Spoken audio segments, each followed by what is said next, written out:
Hey gents, it's Bastian from ASA. I'm here with Ed today and we're going to do the torture test on the Buckmaster PB12M, which is our magazine fed version. We're going to try to put 1,000 rounds through it. We just want to see functionality of the firearm and longevity and reliability. Ammunition wise, we have buckshot, we got 28 gram target loads. We have a couple other brands that we're going to want to try and want to see what cycles, what doesn't cycle. And what I do want to check is, do the 28s straight off the bat work, or is it after a certain amount of time, like 100 rounds, 500 rounds, that the gun wears in and starts chewing up 28s, or does it chew them at any point at all? So let's get to it. All right, so we're firing 28 grams of 7.5 shot for this first test. First time we're shooting one of these.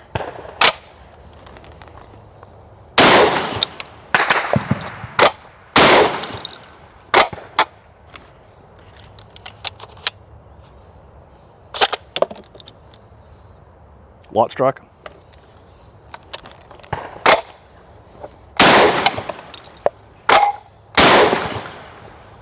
Bolt might not have gone fully forward. I'll have to check the footage on that. That would eject it a lot better too. I have a hypothesis. Yeah. Without the mag, it's going to kick it.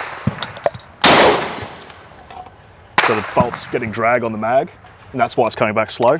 Right. So this will go blip. But without the mag, actual empty mag. So the next round is dragging on the bottom of the bolt, causing it to eject in a weird pattern. All right, so now we're shooting 6 shot. These are 1 1/8 ounce, which is 32 gram. So we'll see with the hotter loads what it does to the ejection pattern.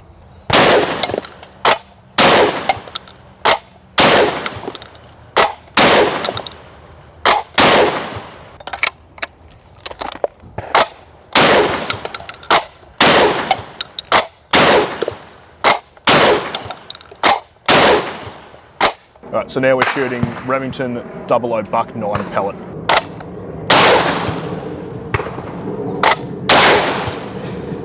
So they're ejecting pretty good. Yeah, they do. Jesus.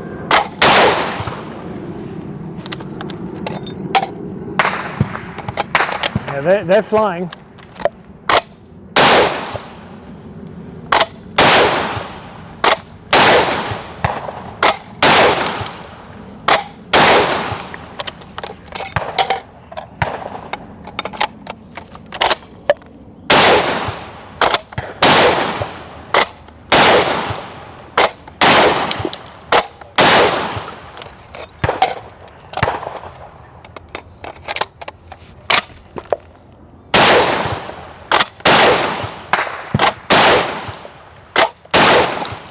One more.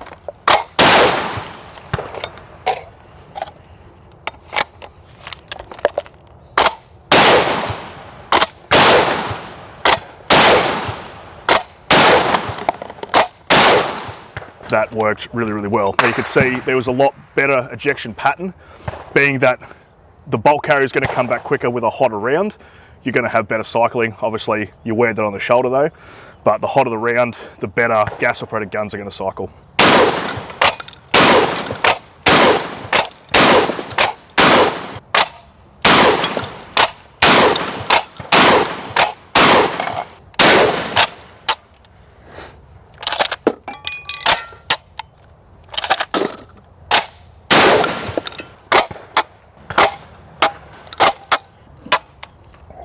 Why is it on the first one?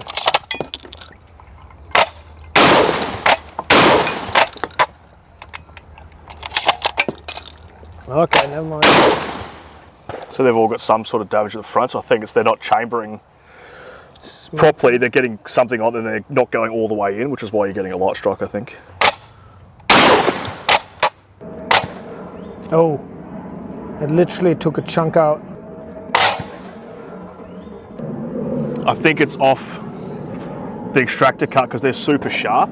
Oh yeah. So what it appears to be where the light strikes is, as the cartridge gets stripped from the magazine, this front edge here is actually catching on the sharp extractor cut on the barrel, which is then taking a plastic chunk off the front, and the bolt's not setting fully forward. So when the hammer drops, it's not fully forward, so therefore it's not going to let the round fire. That's an out of battery safety for those who care. We change now to buckshot to see if we have the same issues with buckshot. It closed a bit slow, didn't it? Mm-hmm. We'll see. Nice.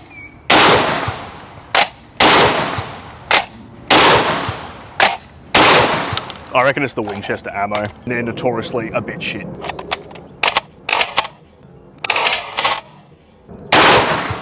So even when it closes like shit, it still goes with the Remington stuff.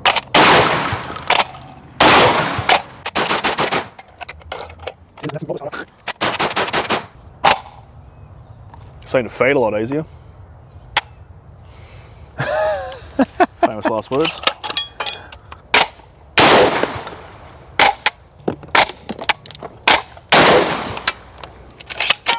So that one, 3 of 5. Put the buck through.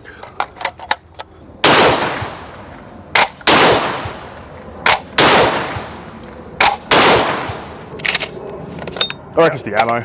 I think so. Like, there's no way.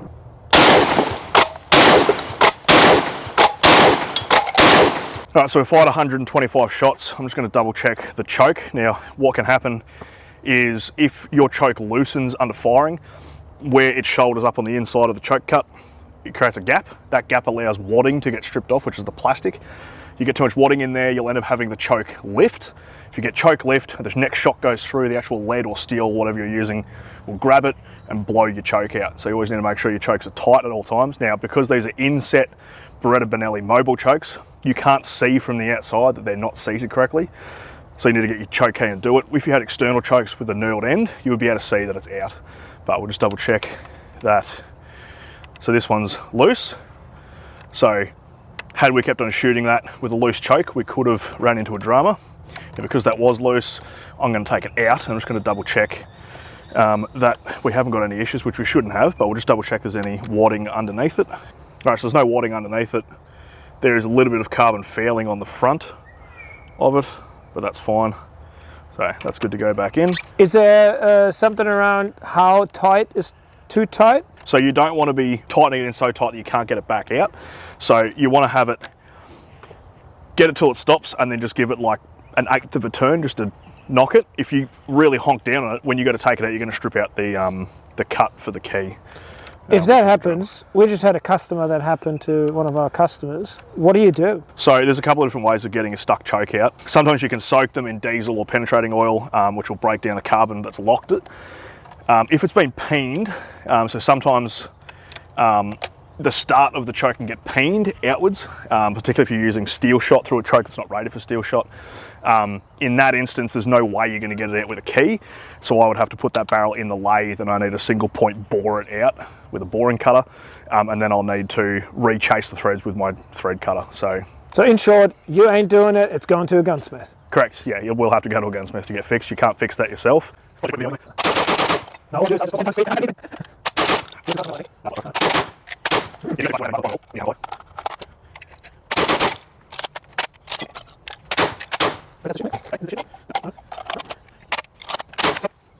So what we've had here, notoriously bad ammunition. As this tried to extract, it's actually pulled the cap, or the quote-unquote brass component, which is actually steel, off the bottom of the case. So for those of you who have never seen the inside of a shotgun case, that's the primer, that's the internal combustion chamber that encapsulates all the powder, and then that's your cap. So what's happened there is, just like that other one from that Winchester ammunition, it's ripped the head off the case. So we have a head case separation. Now normally you attribute this with rifles, but we've had this on the shotgun, so I don't know if you're going to see up in there, but you'll see that red ring. I've got to pull the barrel off to get it anyway, but that is, the rest of the hull is stuck up in there. So now I'm going to strip the gun and get that out. So here's that hull. So that shows us that this ammunition is a bit not good, and that's the second time we've ripped the head off one of them. So ammunition issues, nothing to do with the gun, but Winchester ammo is not great. So what do we do now? Right, so we're at 250 shots.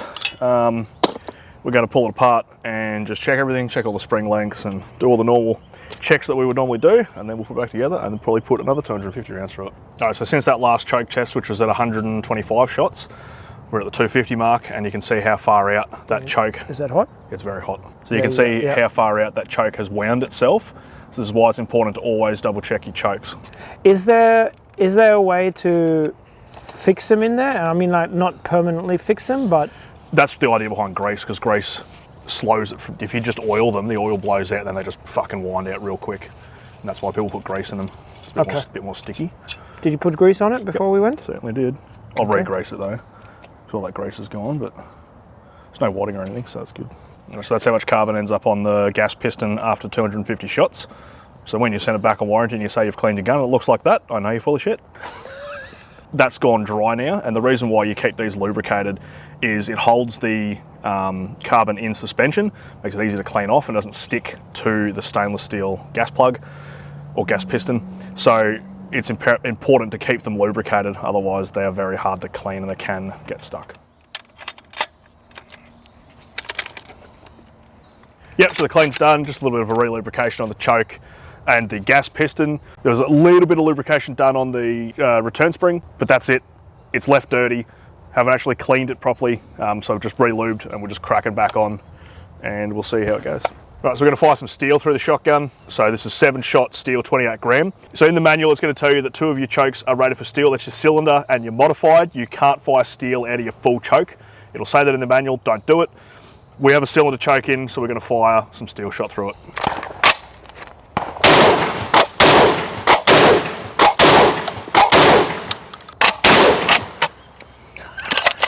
Kidding me. As soon as you put the camera on.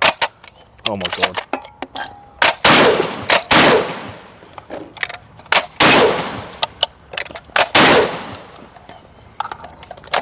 The camera is cursed.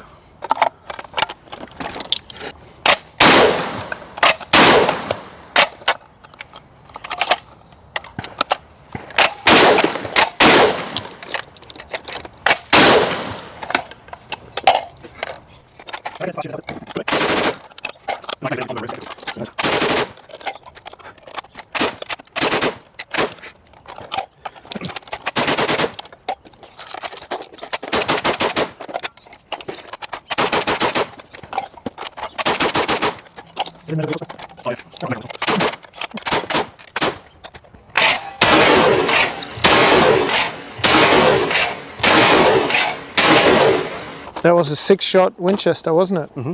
Yeah, it just works. A lot better now.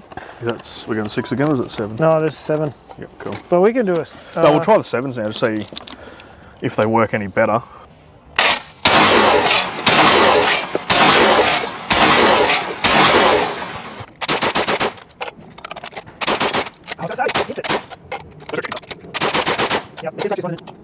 Alright, so we're at 800 rounds. The only real issue we've seen has all been ammunition issues. So obviously we've had head case separations and light strikes, but only on that Winchester 7-shot. The Winchester 6 shots cycled completely fine. The buckshot, the steel, everything else has worked flawlessly. So it is an ammunition issue. We're going to let it cool off for a little bit, and then we'll do the same thing. We'll pull it apart, just check all the internal components, check the spring length and all that sort of stuff, and then put it back together and get the last 200 rounds done. All right, so now we've got Super Duty 00 Buck 9 pellet. So this stuff's a fair amount hotter than the other buckshot we used, which was the Remington stuff. So this should go pretty good.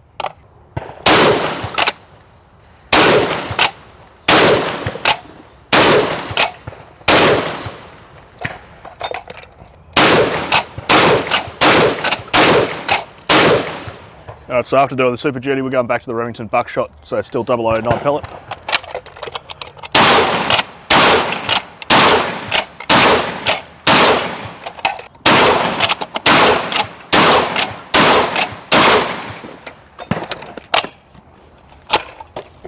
Oh no!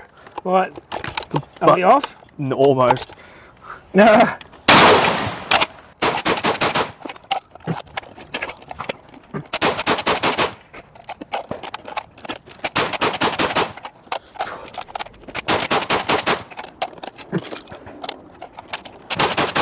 One, two, three, four, 5, 6, 7, 8, 900. 900, 100 more.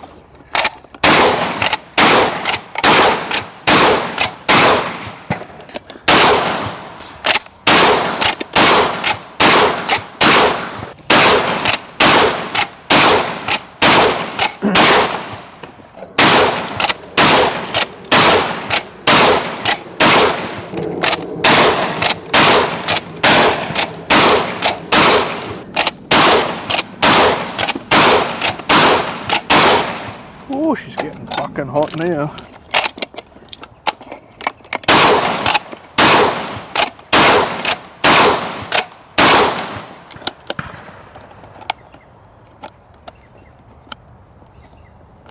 Just something fly off.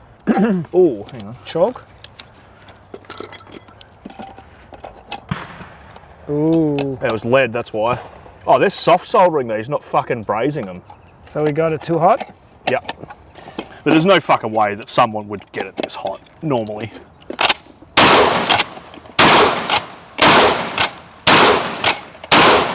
Fucking hell, you had to make me do the last big all buckshot, eh? Just kick him in the guts heaps. No,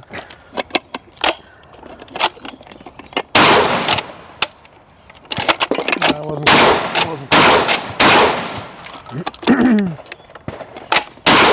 I reckon it's too dirty.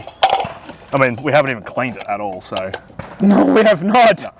I've only been regressing, I haven't been cleaning because I wanted to see how it would go.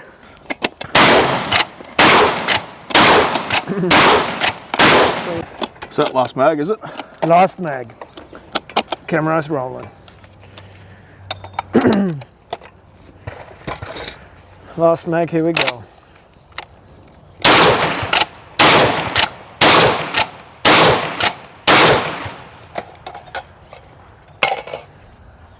So hot that the rip comes off. Oh, that pearls off. 100, 200, 300, 400, 500, 600, 700, 800, 900, 1,000 rods. There's a few here, and there's a lot to pick up.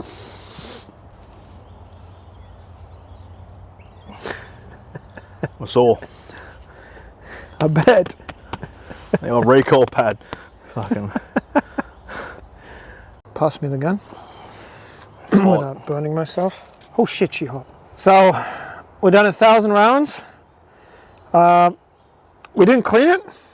Nope. We only greased it. Yeah, so greased before starting to shoot. Greased at 250, greased at 500, greased at 800, and that wasn't cleaning off anything old, it was just putting a little bit more grease on. Towards the very end, in the last probably 50 to 75 rounds, we did notice that it wasn't chambering correctly every time. I had to knock the charging handle forward to get it to go fully into battery. That's because of how dirty it is. Obviously, you were not going to do 1,000 rounds without cleaning it, and I would highly suggest that you don't do that. There's no warranty on that shit. and not that quick either. So, yeah. The other things that really went wrong with the gun is the buttstock came loose. Whatever, it is what it is. Yep. And the rib soldering, because we got it stupidly hot, the rib soldering has lifted. So that's soft soldered on, not brazed. But once again, if you're getting it hot enough to melt lead tin solder, it's not good enough to handle. Hence why I have a glove and a lead sled. So don't do that. So it's not going to be a drama for you. Obviously, we've burnt that gun down just to see what it can do, and it still continued to cycle. Yeah, still working. The 28 target loads didn't cycle reliably, the Winchester ones. The buckshots cycled flawlessly. Now, our verdict on running it in so that the 28s work, what's your... So, well, it wasn't that they didn't work, they still cycled in the gun, it's just they were not ejecting the same pattern as everything else, they were just kind of dribbling out of the gun. There was not one cycling issue with those rounds, so the gun's still cycling. They were also the rounds that we had the soft strikes on and we had the head case separations on. So if we had another brand of 28 7-shot, it may not have been the issue, it may just be the fact that that's Winchester ammo. So it did cycle, so I would say there's no cycling issue. You may have to try and find, like maybe try 3 or 4 different brands if you want to fire the light stuff, just to see what works in your gun. Like you do with pretty much every gun, you sort of see what it's tuned to. but it will cycle. So if you're a comp guy and you need to shoot 7.5s on a stage, it will cycle in your gun. But as I said, go and check which ammunition works before you go and shoot the comp, just in case it doesn't work. My biggest concern was the ejection. We get a lot of comments around other companies that have magazine-fed shotguns that have ejection problems. And what did we find? There wasn't any ejection problems. Every single round ejected. The only dramas we had was with the ammunition. Sorry, let me put this down. It's hot, eh? Yeah. The round is just catching on the top of the chamber as it goes in, and because some of those rounds, the crimp isn't correct or whatever, so those rounds fail to chamber correctly. Zero extraction issues or ejection issues, which is awesome. We didn't have any dramas with the mags, which is also good because those mags are in those other guns, so it shows that really the mags aren't the issue. Potentially it's the design of everything else around the mag. This is a whole different design, so maybe that's why we didn't have those issues, or there's been a change to the mags that I'm not aware of. The only thing that I do want to point out, which we put the mags in a few guns, because the magazines also is one of those touchy-feely points where you want to make sure that it works, because the gun can, we've seen it with the Chimera, right, with the mags that it came with, it just didn't work on reliably, so we upgraded to the Kiyama ones. So I'm always nervous about the magazines. What we did find is, and I talked to Çelik about it, the coating on the magazines isn't necessarily the same thickness across all magazines. So what some customers might experience is that in the beginning, let's say the first 100 times they put in the magazine or 50 times, it is a bit stiff. But once the paint wears off on those parts where it needs to wear off, the magazines flow in flawlessly. So that's good. I like that. Did you want to point any wear and tear out? We'll get some close-ups of this so you can have a look at the close-up while I'm talking, but there's some wear on the back of the magazines, and as Bastian just said, it's the paint coming off, it's not actually wear on the mag. Now, what you need to be wary of with this style of magazine is the feed lips. So if they're too far in, you'll have dramas where the round won't come all the way up and the bolt won't be able to pick it up. So if it's been bent in, that will be the drama. The other drama you can have is where they wear over time and they slightly bend out and it presents the round too high and then it won't chamber correctly. So there's a certain distance that needs to be. So if you're having dramas with feeding, then that's the issue you need to look at is your magazine, and you can just tweak them because they're pretty thin. You can tweak them just by pushing in or pulling out to adjust the feed lips. So, gents, you've seen it. I'm happy, which means the guns will go out basically starting now. So yeah, get on it. You can have them in 5-shot, in 10-shot. Remember, New South Wales and Victoria, you can't have the 10-shot. I'm sorry. It's unfortunately your legislation. But yeah, I would grab a few of each and then see what suits you best in what environment. So in terms of quickly updates on other things, we're aiming to receive a new Chimera shipment end of April. I'm still waiting on when the 308 is going to be available. I'm also waiting for Rick to shoot a new Eureka update just because the lawyers held back the last one. They said it's not going to be helpful in our case. So Rick is going to provide a different one soon. And yeah, that's it. Thanks very much. See you next time.